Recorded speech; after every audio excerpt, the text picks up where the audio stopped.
Bonjour à tous, j'espère que vous allez bien. On se retrouve aujourd'hui pour une nouvelle vidéo d'analyse des crypto-monnaies. Avec au programme, comme tous les mardis, le BTC, l'Ethereum, le Sol, le LTC, l'Elrond, le XTZ, le IOTA, le Matic, le Luna, le BitToken et le GRT. Vous l'avez compris, plein de choses au programme. Et donc on va pas perdre de temps, on va tout de suite commencer par un petit aperçu du marché. Ici avec le BTC à moins 1,98%. L'Ethereum moins 3,35%, le BNB moins 3%, le Solana moins 5,4% et puis le XRP moins 9%, l'ADA moins 7%. D'une façon générale, les cryptos sont en correction. Elles sont en chute depuis hier suite à l'annonce de Vladimir Poutine. Malheureusement, la géopolitique fait chuter tous les marchés et la question va être de savoir si dans les prochains jours, des supports importants sur les cryptos pourront nous permettre de rebondir ou alors de repartir vers le bas. Et tout ça, c'est ce qu'on va voir tout de suite. On peut commencer. Allez, c'est parti pour l'analyse du BTC. Alors vous avez dû le voir hier, suite aux annonces de Vladimir Poutine, le prix a cassé à la baisse son super trend. Donc si vous suivez mes analyses de façon régulière, vous le savez qu'en général, si on le casse à la baisse, ça donne un signal baissier. Maintenant, on a quand même un support ici très important que j'avais d'ailleurs tracé hier. J'avais dit que si jamais on cassait ce support ici aux alentours des 40 000 $, on irait chercher en théorie le support des 37 500 $. Et donc pour l'instant, c'est ce qu'on a fait. On est en train d'essayer de rebondir dessus depuis ce matin. On voit que pour l'instant, on a une bougie verte. Et le but, ça va être bien sûr de repasser au-dessus du signal et puis d'aller rechercher à la cassure le support qui est devenu résistance aux 40 000 $.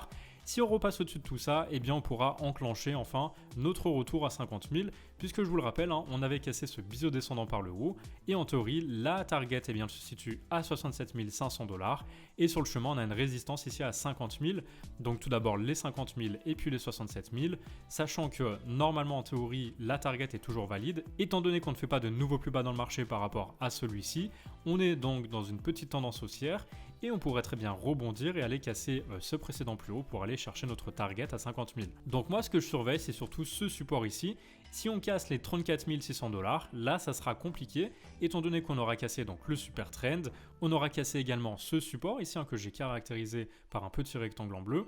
Et enfin, on aura cassé cette trendline ici qu'il faut absolument tenir en support parce que si on ne rebondit pas dessus, bien sûr, on va réintégrer, on va aller plus bas. Donc voilà, ça va être tous les niveaux que je vais surveiller dans les prochains jours. Maintenant, sur le plus court terme, donc en H4, on a un prix qui évolue à la baisse à l'intérieur d'un pattern d'élargissement descendant.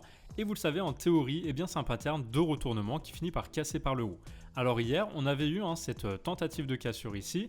Et j'avais pensé qu'éventuellement on allait pouvoir casser le nuage étant donné que c'était un passage faible, qu'on était repassé au-dessus de la Tenkan et de la Kijun et qu'en plus on avait déjà été rejeté ici plusieurs fois par le nuage. Donc j'avais dit qu'en théorie on devrait repasser, mais les annonces d'hier, vous voyez qu'à partir du moment où Vladimir Poutine a fait ses annonces, le prix n'a eu de cesse que de baisser, comme sur tous les marchés d'ailleurs. Et aujourd'hui on a rebondi quand même sur le bas de ce pattern, donc c'est-à-dire que le pattern il est toujours valable. Et donc on peut toujours espérer, maintenant qu'on a rebondi ici, aller enfin reviser donc le haut du pattern, le nuage, et si cette fois on casse, on ira chercher un retour aux 40 300 $ qui correspond tout simplement à ce niveau ici de résistance. Auparavant c'était un support et puis maintenant ça devient une résistance. Maintenant bien sûr on est en train de tester ici la Kijun, il va falloir absolument la casser et repasser ici en support sur cette Kijun. Si on rebondit sur la Kijun, on aura de fortes probas du coup de casser ce pattern par le haut et d'aller chercher l'objectif. Ça correspond à la hauteur du pattern reporté à l'endroit de cassure. Et bien sûr si on casse par le bas par contre, on ira chercher le niveau aux alentours des 33 883 $. L'Ethereum, c'est la même chose, il évolue à l'intérieur d'un pattern d'élargissement descendant. En théorie, il y a plus de chances de le casser par le haut parce que c'est un pattern de retournement. Maintenant, à voir, parce que pour l'instant, donc, on a bien rebondi sur le bas du pattern, mais on a la Tenkan et la Kijun en résistance, donc il faudra absolument casser tout ça à la hausse. Si jamais on casse par le bas, on ira chercher un prix aux alentours des 2200 $. Et si jamais on parvient à rebondir, à casser la Kijun ici et puis le nuage, on ira chercher un niveau aux alentours des 3500 $. Donc bien surveiller l'évolution de ce pattern. Tout ce qu'il faut, c'est vraiment repasser au-dessus du nuage pour déclencher l'attaque haussière. La target, elle correspond à la hauteur du pattern reporté à l'endroit de cassure. Le Solana, lui, il évolue à l'intérieur d'un biseau descendant, comme vous pouvez le voir ici, et donc en théorie, il y a plus de probas de casser à la hausse. Maintenant, attention, parce qu'on a la Tenkan et la Kijun en résistance. Donc tout d'abord, il faudra repasser au-dessus, s'en servir de support et casser la trendline. Tant qu'on ne casse pas la trendline, attention, ça reste risqué, puisqu'on pourrait être tout simplement entraîné par le bas suite au retest de ces courbes ici. Et ensuite, si on casse cette trendline par le bas, par contre, on risque d'aller chercher la hauteur donc, du pattern ici, reporté à l'endroit de cassure, qui correspond au niveau des 64,95. Par contre, si on casse par le haut, on ira chercher un retracement de 100% du pattern. Donc le premier top en fait sur le pattern, il se situe à 120 $. Donc en théorie, si on casse par le haut, on ira chercher directement les 120 $. Le LTC reteste très clairement son support ici, très important à ne surtout pas casser par le bas. Pour l'instant, il évolue également à l'intérieur d'un pattern d'élargissement descendant. Comme vous le savez, plus de chances de casser par le haut, c'est un pattern de retournement. Et donc si on parvient à casser par le haut la Tenkan et la Kijun, on retournera très certainement rechercher le niveau des 129 $. Ça correspond d'ailleurs aux précédentes résistances ici. Donc bien attendre bien sûr de repasser au-dessus de la Kijun, de casser tout ça pour avoir une target bullish. Et si jamais par contre on est rejeté par la Tenkan ou la Kijun, eh bien attention, on cassera bien sûr ce niveau de support. Et on ira chercher directement notre target à 86 $ qui correspond encore une fois à cette hauteur-là, reportée à l'endroit de cassure. L'aileron lui il évolue à l'intérieur d'un biseau descendant, vous le voyez ici, c'est un triangle qui est orienté à la baisse et en théorie il y a plus de probabilité d'aller casser par le haut et d'aller chercher le dernier top dans ce pattern, donc il se situe à 194,40 $. C'est la target si on casse par le haut ce pattern. Maintenant attention ici on a la Tenkan et la Kijun en résistance, il faudra absolument les repasser là aussi en support pour enfin aller chercher notre objectif. Maintenant si on casse par le bas par contre, on a deux supports importants. Le premier ici à 134 $, vous voyez qu'on a eu 3 rebonds par le passé. Et ensuite ce niveau ici à 117 $ qui encore une fois avait eu 2 rebonds par le passé. Donc à voir, mais je pense qu'on pourrait tout simplement continuer en fait la tendance haussière qu'on a installée sur le court terme. Vous voyez que pour l'instant on ne fait pas de nouveau plus bas dans le marché, ici on est plus haut que ici. Donc si on casse ça, on ira très probablement chercher un nouveau plus haut dans le marché.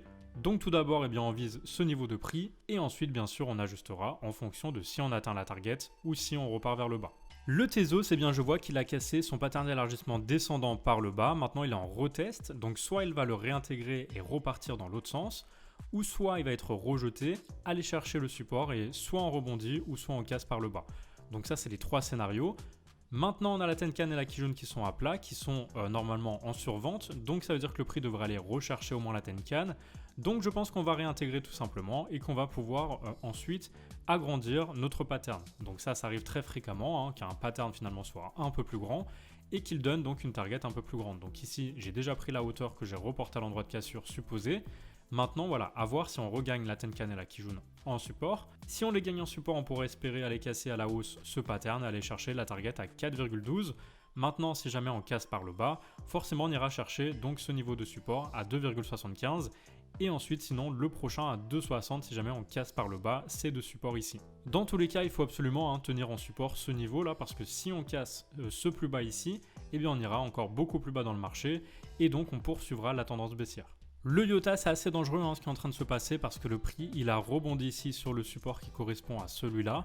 Et attention parce qu'on a fait un corps de bougie plus bas qu'ici. Donc là, il faut vraiment repasser absolument au-dessus de la Tenkan et de la Kijun et casser ça à la hausse. Parce que si jamais on repart vers le bas, on ira chercher directement le niveau des 0,58. Tout simplement parce qu'on a fait un plus bas dans le marché. En théorie, la tendance baissière est installée. Donc espérons que ça soit tout simplement un fake out de ce range. Et qu'on reparte chercher donc le niveau des 0,87 qui correspond à la hauteur reportée à l'endroit de cassure. Bien sûr, bien attendre tout d'abord qu'on casse la trendline et si on la casse à la hausse, on rentre en trade en direction de ce prix. Le Matic, il vient de rebondir pile sur ce support très important qui correspond tout simplement au précédent creux. Donc il faut absolument tenir ce support et repasser au-dessus de la Tenkan et de la Kijun en support également. Parce que si jamais elle nous repousse, on risque d'aller casser ce support et d'aller chercher le prochain niveau de prix à 1,06 qui est donné par la hauteur du pattern reporté à l'endroit de cassure. Maintenant, ce pattern en général, on le casse par le haut parce que c'est un pattern d'élargissement descendant. En théorie, du coup, on devrait casser par le haut et aller chercher les 2,01 $. C'est l'objectif déterminé par la hauteur du pattern reporté à l'endroit de cassure. Donc bien surveiller, ne pas casser ce niveau de support, sinon on va là. Et sinon, si on rebondit bien et qu'on recasse tout ça, on ira ici. Le Terra Luna, c'est vraiment un cas d'école. Ici, regardez, on a un joli triangle. Donc si on relie les points les plus hauts du marché, ça nous donne une trendline orientée vers le bas. Et si on relie les points les plus bas du marché, ça nous donne encore une fois une trendline, mais orientée vers le haut. Donc un joli triangle sur lequel le prix a rebondi 3 fois ici. Et puis on a un support là très important à tenir sur lequel le prix a rebondi 2 fois par le passé. Et donc maintenant, puisqu'il a rebondi sur ce support et sur la trendline, il y a de fortes probas pour casser ce twist du nuage à la hausse. Si on casse et si on casse cette trendline, on déclenchera la target aux alentours des 70,90 $. Maintenant, si on est rejeté, que ça soit en haut du triangle ou ici sur le nuage, eh bien attention parce qu'on risque de casser par le bas ce support et d'aller chercher donc la target à 38,51. Dans tous les cas, voilà, on attend la cassure dans un sens ou dans l'autre, et puis on prend donc la hauteur qu'on reporte à l'endroit de cassure dans l'un des deux endroits, et ça nous donne la target à viser pour le prochain trade qu'on va prendre suite à la cassure du triangle. Le BitToken, pour moi, il évolue à l'intérieur d'un pattern d'élargissement symétrique de creux, c'est-à-dire que les prix sont de plus en plus volatiles à l'intérieur de ce pattern, Et du coup, en théorie, il y a quand même plus de chances de casser par le haut ce type de pattern parce que c'est un pattern de retournement. Maintenant à voir si on parvient à recasser la Tenkan et la Kijun, sachant que là pour l'instant on est sur un support très important qu'on a cassé à la baisse, on a rebondi ensuite sur la trendline et maintenant il faut absolument repartir au-dessus du support, le confirmer bien sûr en support, aller casser la Kijun et le nuage. Si on recasse le nuage, ensuite on pourra viser la cassure à la hausse de ce pattern. Donc pour l'instant on attend de voir si on parvient à regagner la Kijun, si on la regagne, hop on vise bien sûr le haut du pattern, ensuite la cassure. Maintenant si on casse par le bas, on ira chercher le niveau des 1,24 qui correspond à la hauteur ici, reporté à l'endroit de cassure. Ça bien sûr c'est la target numéro 1 en cas de cassure de pattern d'élargissement descendant. La numéro 2 c'est tout simplement cette hauteur là, reportée ici. Mais on va déjà attendre de voir si on parvient à atteindre ce niveau de prix. Ensuite je mettrai à jour le graphique en temps voulu. Allez, on termine cette vidéo par le GRT. Donc ici il n'y a pas photo, le prix il évolue à l'intérieur d'un range. On voit qu'on rebondit sur ce niveau ici de support, 2 fois. Et on voit qu'ici on a rebondi plusieurs fois, donc 3 fois, sur le haut du pattern. Donc pour moi c'est un range, on évolue complètement à plat. Et maintenant il va falloir attendre de savoir si on casse par le bas ou par le haut. Là tout de suite on a rebondi sur le bas, donc on peut espérer aller viser au moins le milieu du range aux alentours des 0,42. Et si on casse par le haut, on ira chercher le haut du range à 0,50. Maintenant un range ça peut durer encore très longtemps, mais dans l'immédiat si on casse par le haut cette ligne ici, on ira chercher le niveau des 0,70-65. Et si on casse par contre par le bas, par exemple si on est repoussé par la Tenkan et la Kijun, eh bien on ira chercher le niveau des 0,25. Donc bien surveiller que ce soit le support ou la résistance. Si on casse l'un des deux, eh bien on ira déclencher la target qu'on a définie auparavant. Et voilà, on arrive à la fin de cette analyse, mais avant de vous quitter, je voulais vous montrer le trade que j'ai pris ce matin, que j'ai mis d'ailleurs sur mon compte Discord. Donc on avait tout simplement un range qui s'était installé depuis hier et le prix qui évolue à l'intérieur d'un pattern d'élargissement descendant. Comme vous le savez, comme je vous l'ai montré dans cette vidéo, il y a plus de probas de casser par le haut en théorie. Donc ici, j'ai dit qu'on irait chercher très certainement la target à 37 800 de cassure de ce pattern, donc la hauteur reportée à l'endroit de cassure. Et j'avais dit que suite à la cassure de ce pattern, du coup, on irait casser également le range qu'on avait ici dans le rectangle. Et en théorie, lorsqu'on casse un range, eh bien, on va chercher quasiment la hauteur de ce range. Et du coup, reporter à l'endroit de cassure, ça nous donnait une target aux alentours des 38 580 $. Et du coup, regardez ce que ça a donné. Tout simplement aujourd'hui, on allait chercher quasiment notre target. Donc bien sûr, lorsque vous rentrez dans ce trade, soit vous prenez vos profits par palier, parce que c'est un gros trade, ou soit vous ajustez votre stop loss en fonction des précédents rebonds dans le marché. Donc soit vous mettez en dessous de ce rebond ici, ou soit en dessous du stop loss. Voilà, il y a plusieurs façons de faire. Personnellement, moi j'avais décidé de suivre en fait les plats sur la Kijun. Et puis du coup, j'ai été touché ici, je suis sorti du trade. Et ça m'a fait un gain de quasiment 4%, donc comme vous avez pu le voir aujourd'hui, voilà, je l'ai remis ici. Mon gain, il est là, tout simplement. Je suis rentré à 37 105 $, je suis ressorti à 37 401 $. Donc bien sûr, j'aurais pu sortir beaucoup plus haut, j'aurais pu sortir à 38 400, mais c'est le jeu du trading, et tant que je suis en positif sur mon PNL, eh bien tout va bien. Voilà, je suis au total à plus 19% sur cette compétition de trading sur Bybit. Allez, je termine cette vidéo par un petit giveaway, 150 $ à gagner, il suffit de RT et de follow mon compte ainsi que celui de Bybit et d'avoir un compte gratuit sur Bybit. Il n'y a pas besoin de mettre d'argent, il n'y a pas besoin de payer, juste vous vous inscrivez. Le tout en fait c'est de pouvoir recevoir l'argent si jamais vous êtes tiré au sort, c'est pour ça qu'on vous demande de créer un compte. Bien sûr, si vous n'avez pas de compte, je vous invite à en créer un via mon lien de parrainage. Si vous en avez déjà un, eh bien vous pouvez participer sans problème. Et puis n'oubliez pas d'aller réclamer vos bonus, vous avez jusqu'à 3000 $ de bonus pour tout dépôt et 10 $ minimum si jamais eh bien, vous vous inscrivez dès maintenant. Donc n'hésitez pas, dans tous les cas vous êtes gagnant parce que vous aurez un bonus de 10 $ juste en vous inscrivant via mon lien. Allez, sur ce, je vous souhaite une très belle soirée, je vous dis à demain pour une nouvelle vidéo.